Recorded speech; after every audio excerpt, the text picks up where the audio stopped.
Hello friends, welcome back to our channel. आपका अपना CA. आज का वीडियो हमारे सभी जीएसटी टैक्सपेयर्स के लिए बहुत ही इंपॉर्टेंट होने वाला है, क्योंकि इस वीडियो में मैं बजट 2022 में जो भी जीएसटी में चेंजेस आए हैं वो सभी को इस वीडियो में मैं कवर करने वाली हूँ, तो वीडियो के अंत तक बनी रहिए। और जीएसटी में जो भी इम्पॉर्टेंट चेंजेस आए हैं उनके लिए मैंने इंडिविजुअली अलग से वीडियो बना दी है और अपने चैनल पे अपलोड कर दी है, तो उसका लिंक डिस्क्रिप्शन बॉक्स में मैंने डाल दिया है, तो आप उन वीडियोज़ को इंडिविजुअली देख सकते हैं। और वीडियो के आगे बढ़ने से पहले आप सभी से रिक्वेस्ट है कि आपने यदि तो हमारा चैनल सब्सक्राइब नहीं किया है तो चैनल को ज़रूर सब्सक्राइब कर लीजिए, क्योंकि हमारे चैनल पर इसी तरह की हेल्पफुल वीडियोस आपको मिलती रहेंगी। और बेल आइकन पे ज़रूर प्रेस कर लीजिएगा, क्योंकि बेल आइकन पे प्रेस करेंगे तभी मेरी वीडियोस का नोटिफिकेशन आपके पास आएगा और आप रेगुलरली अपडेट रहेंगे।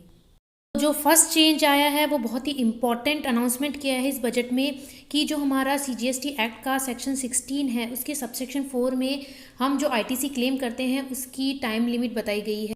तो करंटली जो टाइम लिमिट है आईटीसी अवेल करने की वो है कि रिलीवेंट जो फाइनेंशियल ईयर है उसके 30 सितंबर तक हम आईटीसी क्लेम कर सकते हैं। लेकिन इस जो टाइम लिमिट है उसको चेंज कर दिया गया है इस बजट में। अब ये 30 सितंबर से जो टाइम लिमिट है वो 30 नवंबर हो गई है। मतलब अब आप जो रिलीवेंट फाइनेंशियल ईयर है उसके 30 नवंबर तक अपना आईटीसी अवेल कर सकते हैं।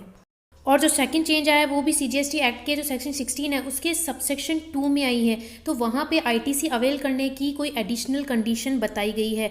तो वहाँ पे ये बताया गया है कि यदि आपने जो आईटीसी की डिटेल्स हैं वो आपने अपनी रजिस्टर पर्सन को जो डिटेल्स कम्युनिकेट की है वो रेस्ट्रिक्टेड नहीं की जा चुकी हो, मतलब जीएसटीआर 2B में वो जो आईटीसी की डिटेल्स हैं वो रेस्ट्रिक्टेड नहीं है, तभी आप आईटीसी क्लेम कर सकते हैं। और जो थर्ड चेंज आया है वो हमारे जो सीजीएसटी एक्ट है उसके सेक्शन 29 में चेंज आया है। तो वहाँ ये बताया है कि ये जो हमारे कंपोजिशन टैक्स पेयर्स है, सेक्शन 10 में जो कंपोजिशन स्कीम के अंडर में जो टैक्स पेयर अपनी रिटर्न फाइल करते हैं, यदि उन्होंने अपनी जीएसटीआर 4 जो टाइमली फाइल नहीं करी, अब जीएसटीआर 4 जो है उसकी ड्यू डेट होती है रिलीवेंट जो फाइनेंशियल ईयर है उसकी 30 अप्रैल तक।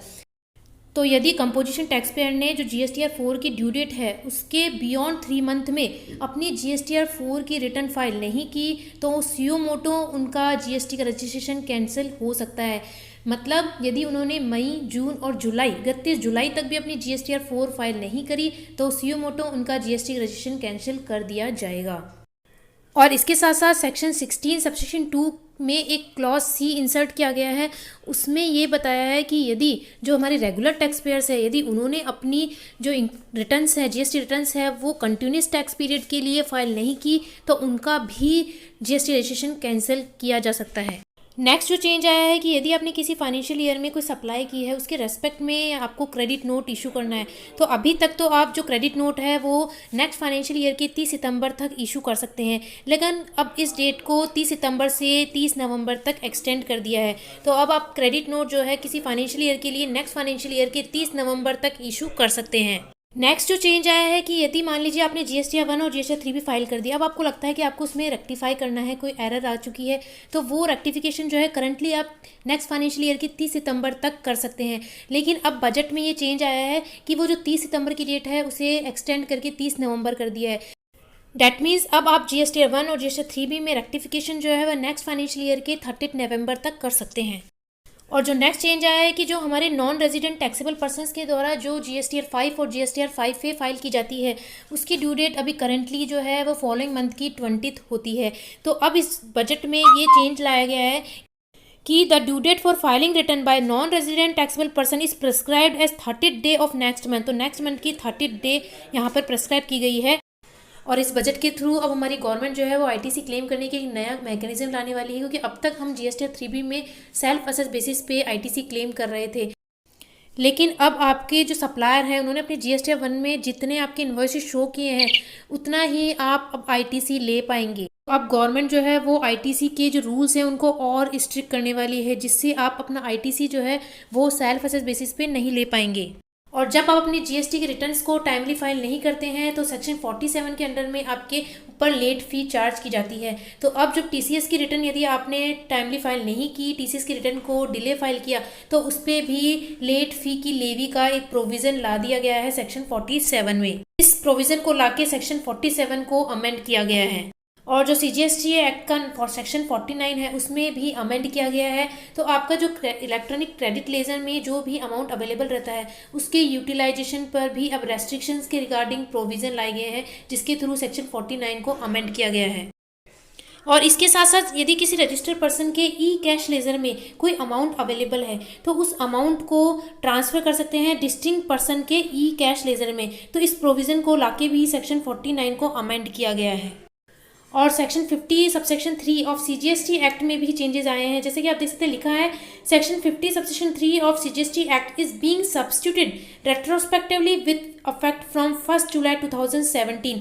तो यहाँ पे जो चेंजेस आए हैं वो 1 जुलाई 2017 से रेट्रोस्पेक्टिवली सब्स्टिट्यूट किए जाएंगे।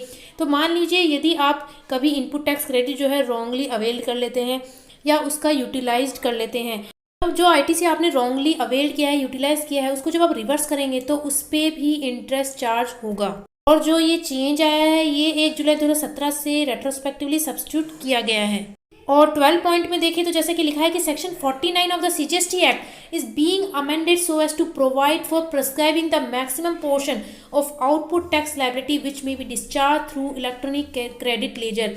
तो इस प्रोविजन को लाके सेक्शन 49 को अमेंड कर दिया गया है। तो यहाँ पे ये बताया है आप जो अपनी आउटपुट टैक्स लायबिलिटी को डिस्चार्ज करते हैं थ्रू इलेक्ट्रॉनिक क्रेडिट लेजर के द्वारा, तो अब गवर्नमेंट क्या करेगी कि वो जो आपकी आउटपुट टैक्स लायबिलिटी है उसका एक मैक्सिमम प्रपोर्शन प्रिस्क्राइब करेगी कि आप उतना ही प्रपोर्शन अपने इलेक्ट्रॉनिक क्रेडिट लेजर से सेट ऑफ कर सकते हैं।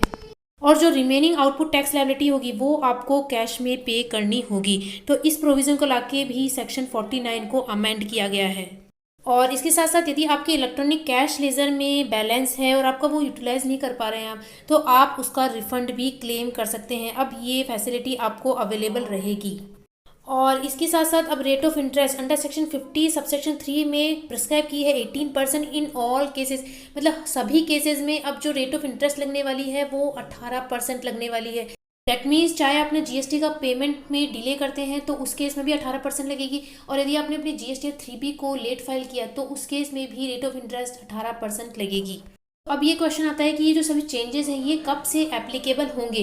तो अब ये नोटिफाई किए जाएंगे फिनेंस एक्ट में, उसके बाद ही पता चलेगा कि ये जो चेंजेस हैं ये कब से एप्लीकेबल होंगे।